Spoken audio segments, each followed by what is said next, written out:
मैं चाहता हूं कि भारत में एक राष्ट्रीय बिरयानी आयोग बने।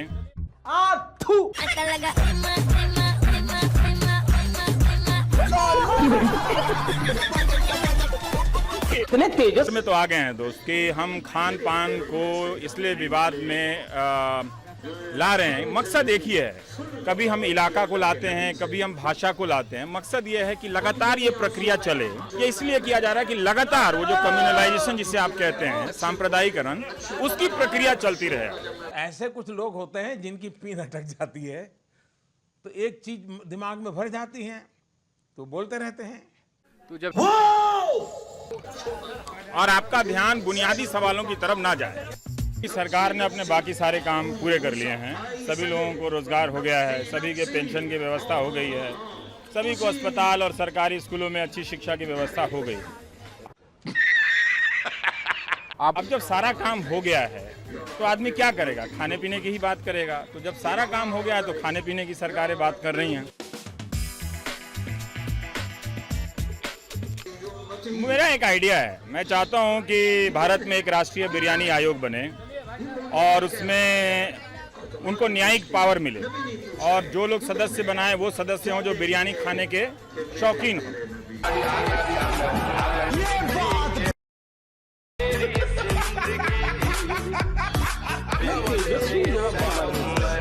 कितने शानदार विचार। वही लोग तो सैंपल टेस्ट करके बताएंगे ना कि बिरयानी कैसी है। मतलब बिरयानी में क्या है, इसके अलावा ये भी टेस्ट हो कि बिरयानी कैसी है कि नहीं। एक फरमान जारी किया जाएगी, इससे खराब बिरयानी बनेगी तो 3 महीने की कैद मुकर्रर की जाएगी, है ना। सारे हिंदू समाज का भी एक बड़ा तबका खाता रहा है। आप पूरा दलित साहित्य पढ़िए, आप पढ़िए उसमें क्या लिखा हुआ है। कांचा इलाइया को पढ़िए, वो क्या कहते हैं। तो ये एक बहस है, पर ठीक है, बहुत जगह लोग नहीं खाते हैं, बहुत जगह लोग खाने का संबंध जितना स्वाद से नहीं, उसे क्या बात है सर, क्या बात है सर, क्या बात। ये दौर अच्छा नहीं है दोस्त कि ये बात नहीं होनी चाहिए। और अच्छी बात है कि प्रधानमंत्री ने गौ रक्षक वालों में बढ़िया बोला, उन्होंने बढ़िया ही बोला। और साथ में उन्होंने उसके बाद होम मिनिस्ट्री ने फॉलो अप किया कि हर राज्यों को निर्देश दिया कि भाई आप कार्रवाई करें। और महाराष्ट्र सरकार ने बकरीद के मौके पर यह भी दिया है। लेकिन दूसरी तरफ अब भी ये प्रक्रिया नहीं थमी है कि आप मेवात के गरीब लोगों के बर्तन से आप बिरयानी उठा कर ले जा रहे हैं सैंपल टेस्ट करने के लिए। अच्छा नहीं है कि इस तरह से। उनको क्या मालूम कि वहाँ पर बैन है कि नहीं है, उनको कानून की कितनी जानकारी है, ये भी तो हमको देखना पड़ेगा। गरीब और कमज़ोर आदमी को समझना पड़ेगा कि उसके खिलाफ एक व्यवस्था बन रही है। मैं इसे षड्यंत्र नहीं कहता, एक व्यवस्था बन रही है कि किसी तरह से उसकी आवाज़ को बाहर कर दो सिस्टम से। ये तस्वीरें दिखाकर क्या साबित करना चाहता है तू? क्या साबित करना चाहता है तू? और 4 लोग धर्म के नाम पे, देश के नाम पे, राष्ट्रवाद के नाम पे बोलेंगे, दोनों तरफ से बोलेंगे। और रहा है जो आप लोग मतलब टीवी में जो दिखता है और जमीन पे जो है फैक्ट है, क्या अंतर है उसमें? कुछ समानता है या कुछ? देखिए, एक चीज़ जो बात समझ में आई कि जो टीवी में दिखता है और टीवी में ऐसा दिखना चाहिए, उस हिसाब से यहाँ काम कर दिया गया है। ठीक है, जैसे रात को टावर है तो उस पर लाल, पीला और हरे रंग की रोशनी वाली चीज़ें चमक रही हैं।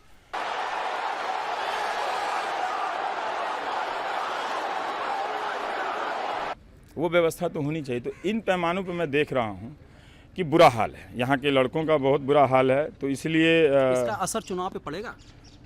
ये उनको तय करना है, ये उनको तय करना है कि वो इन चीज़ों को प्राथमिकता देते हैं कि नहीं देते। अपने राजनीतिक बहस में, अपने फेसबुक में किसी दल की आलोचना करने और समर्थन करने के क्रम में वो अपने कॉलेज के हालात को, जो परीक्षा आयोग हैं उसके हालात को, और जिन दफ्तरों से उनका सामना पड़ता है वहाँ होने वाली व्यवस्था, कुव्यवस्था को वो लिख रहे हैं कि नहीं, एक्सप्रेस कर रहे हैं कि नहीं, इस पर निर्भर करता है। और जब वो करेंगे तो हमारे नेता इतने भी बेवकूफ़ नहीं हैं, वो समझेंगे कि अच्छा आजकल का लोग ये बात करता है, हम भी वही बात करना चाहिए।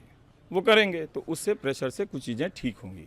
तो बहुत जिम्मेदारी नौजवानों पे भी है कि वो जब राजनीति में आए हैं तो पहला काम कुछ करें या ना करें, ये हिंदू मुस्लिम छोड़ दें। ये सड़क नहीं चाहिए, रोटी नहीं चाहिए, मंदिर चाहिए। इससे घरों में दंगाई पैदा होते हैं, डॉक्टर नहीं पैदा होते हैं। और ये जो सांप्रदायिकता है, ये जो तर्क लेके लोग घूम रहे हैं कि उसने ऐसा कर दिया, इसने ऐसा कर दिया, इधर भी सही होगा उधर भी सही होगा, लेकिन इतना जान लें सांप्रदायिकता इंसान को मानव बम में बदल देती है। अगर आप मानव बम बनना चाहते हैं हिंदू मुस्लिम कीजिए, मैं तब भी कहूँगा मत कीजिए। इसके अलावा भी आप किसी नेता को पसंद कर सकते हैं, इसके अलावा भी कोई आपकी पार्टी जीत सकती है। हम लोग को अब ज़रूरत है कि हम उन्हीं पार्टियों को, हमसे दुश्मन तो नहीं है ना, हमको उन्हीं को अपना बनाना है और उनको मजबूर करना है कि वो अब फिर से ऐसे सिस्टम को बनाएं, खड़ा कर दें। सब नहीं कर सकते तो कम से कम 2 ज़िले में एक अच्छा कॉलेज तो बना दें जहां टैलेंटेड लोग पहुंचे। सब नहीं अस्पताल ठीक कर सकते तो 2 ज़िलों के बीच एक सुंदर सा अस्पताल बना दें। मिनिमम ही अगर डिमांड करेंगे तो चीज़ें बदलेंगी। ये यूपी और बिहार के लोगों से मैं कहता हूँ, इनके पॉलिटिकल स्मार्टनेस को अब मैं गंभीरता से नहीं लेता। मैं सोचता हूँ कि इतनी राजनीतिक चतुराई और ज्ञान के बाद परिणाम क्या है? परिणाम क्या है? खेतों में सांड घूम रहे हैं और लोग व्हाट्सएप पे हिंदू मुस्लिम कर रहे हैं। ये परिणाम है। यही चाहिए हमें उत्तर प्रदेश में और यही बिहार में चाहिए। तो फिर आप सब एक साथ हो जाएंगे, मैं अकेला बच जाऊंगा तो भी मैं कहूँगा कि आप गलत कर रहे हैं।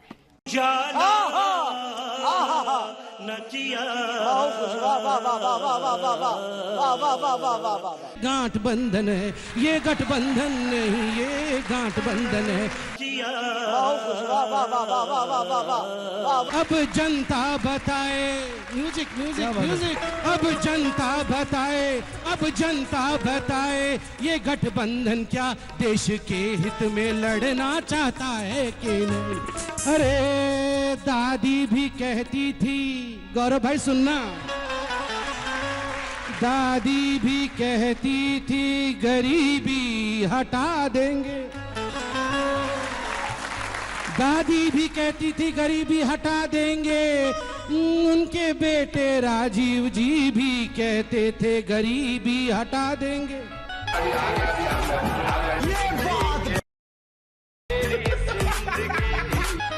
उनकी बात सोनिया जी का भी मानना था गरीबी हटा देंगे, राहुल भी मानते हैं गरीबी हटा देंगे। अब बताओ दोस्तों, अब बताओ दोस्तों, देश का सबसे बड़ा जुमला कौन सा है ये बता ही दो। देश का सबसे बड़ा जुमला गरीबी हटाओ का है मेरे भाई, उसका तो जवाब दो। अब गा के देना भाई, पहले ये बता दो ये मफलर किसका है। मेरे संबित बिरादर, अभी मजा आएगा ना भिड़ो। ओ मेरे संबित बिरादर, तुमको सिर्फ नजर आता है ये मफलर, तुमको सिर्फ नजर आता है ये मफलर। 10 करोड़ रोजगार कब दिलवाओगे? 10 करोड़ हम घर में घुस के मारेंगे। रोजगार कब दिलवाओगे? मेरे संबित बिरादर, मेरे संबित बिरादर, एक बार ये बता दो 15 लाख रुपए कब आ जाएंगे? 15 लाख रुपए कब आ जाएंगे? मेरे संबित बिरादर, मेरे पीएम बिरादर, एक बार ये बता दो गंगा साफ कब हो जाएगी? एक बार ये बता दो गंगा मैया साफ कब हो जाएगी? मेरे संबित बिरादर, मेरे संबित बिरादर, तुमको नजर आ गया ये मफलर, पर वो नजर नहीं आया कि वो पीछे रोजगार के लिए बैठा है। वो नहीं देखा। मेरे संबित बिरादर, मेरे संबित बिरादर, देखिए दावे, छोटा सा लास्ट एक लाइन और, क्योंकि जी इनको गाने का शौक आज पूरा ही करना है। नहीं गाने के लिए टीम है, गाने के लिए टीम है। देखो बड़े बड़े कव्वाल बैठे हैं सब। ये आप गलत बोलूं तो जैसे आपने पहले बोल दिया था माफ कर देना। देखो आप लोग भी संगीतकार लोग हो, कुछ गलत हो जाए तो माफ कर दीजिएगा। मैं तो छोटा ही हूं इसलिए छोटा समझ के माफ बात कर रहा हूं। मेरे संबित बिरादर, क्यों ये तुम भूल गए कि 4 साल 9 महीने से तुम्हारा राज है? मेरे संबित बिरादर, एक बार बतला दो पकोड़े और भगोड़े कब भाग जाएंगे? क्या बोला तूने? HIV पॉजिटिव डिटेक्ट खत्म। गया। घोड़े और भगोड़े कब भाग जाएंगे। खुद को शेर बताते थे, चुनाव से पहले जो खुद को शेर बताते थे, सरकार बनते ही शायर हो गए।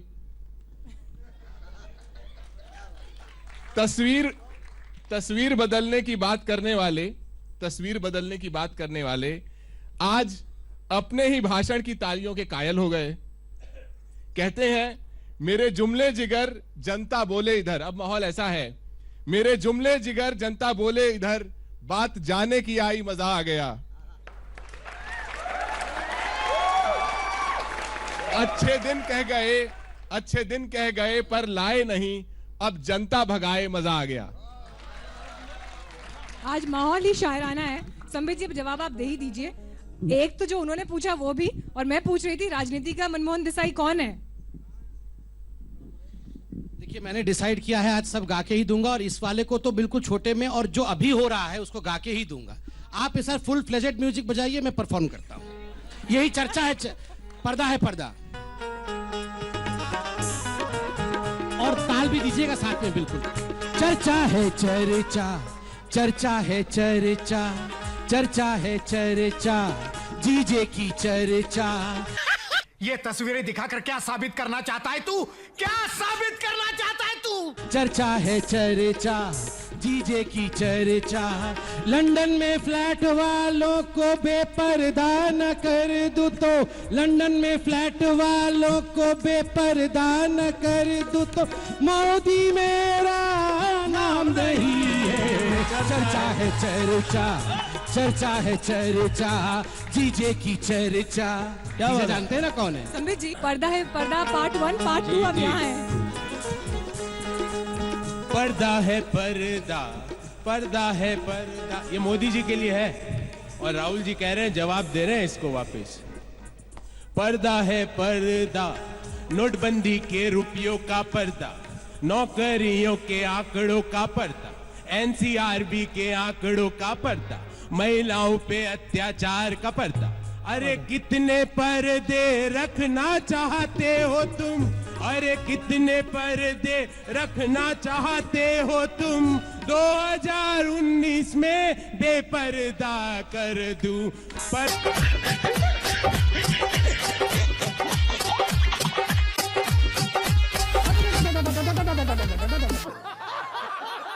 पर्दा है पर्दा, किसानों के ऊपर पर्दा, एमएसपी के ऊपर पर्दा, बजट के ऊपर पर्दा, महिलाओं के ऊपर पर्दा, पर्दा वालों को बेपर्दा ना कर दूं तो, राहुल मेरा नाम नहीं है। पर्दा है पर्दा। अरविंद जी मोदी की धूम मची है, मोदी की धूम मची है, मोदी की धूम मची है, मोदी की धूम मची है, मोदी की धूम मची है, मोदी की धूम मची है, मोदी की धूम मची है, मोदी की।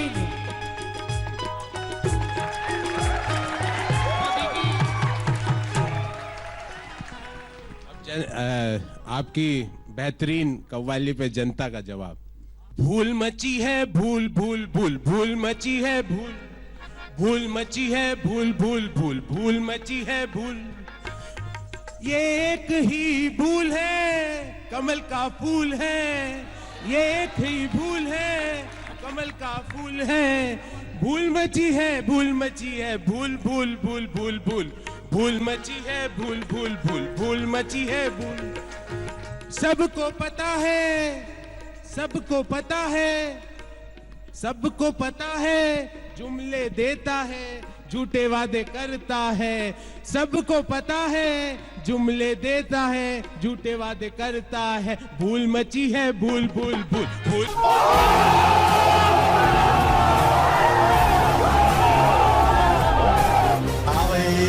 कैसी लगी? मची है भूल, ओ भूल मची है भूल भूल भूल, भूल मची है भूल। अरे ये भूल नहीं, ये कमल का फूल है। भूल भूल भूल भूल भूल भूल। टीम कांग्रेस तो देखिए 2020 मैच यहाँ पर जबरदस्त हुआ। कौन जीता कौन हारा इसका फैसला हम नहीं करेंगे, हमारे दर्शक करेंगे, जनता करेगी। लेकिन संबित जी, क्योंकि आप जवाब नहीं दे पाए उस वक्त, एक जनाब कह रहे हैं कि मोदी जी की धूम मची है, दूसरे कह रहे हैं कि वो तो घूम रहे हैं, काशी को क्योटो कैसे बनाएंगे। एक तरफ धूम मची है, एक तरफ धूम मची है मोदी की, तो दूसरे तरफ ढूंढ मची है कि कौन बनेगा पीएम 19 में, कि सबसे बड़े भ्रष्टाचारियों में ढूंढ जरा ढूंढ नाम, ढूंढ जरा ढूंढ जरा ढूंढ नाम, ढूंढ जरा ढूंढ। लालू जी कहे हैं जेल से, लालू जी कहे हैं जेल से, मेरा बिटुआ सबसे बढ़िया है। चूतिया नहीं लग रहा है, चटक चूतिया लग रहा है। मेरा बिटुआ सबसे बढ़िया है। ममता कहे उड़ी बाबा